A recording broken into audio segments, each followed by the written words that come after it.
11800 ga Audi A4 bosib yubormasangiz bo'lmaydi borku. Real buni ko'rinishini qarang. Uni ustiga kraskasi absolutni top-tozasini hozir topish qiyin. Mana top qo'ydim jigar. Oldi, orqa ko'rinishiga o'zingiz baho beringda. Nexus 3 puliga bosib yuborgan bo'larmidingiz? Ha? Jigar. Hozir fikringizni qoldiring. Lekin buni video ko'rinishi, yurganingiz emotsiyasi boshqacha. Bu 1.8 turbina motor bo'ladi.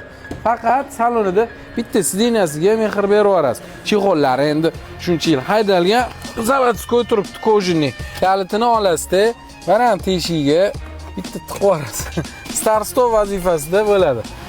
Ham qarama to'g'ri ishlashini, lekin salonning holati bitta mana sideniyani hisobga olmasa, ham konsullar, torpedkalar tiniq bo'lib turibdi jigar. O'ylamay bosib yuboring. G'iz-g'iz yurishga juda ham ixcham va brend mashinada Audi ku bu.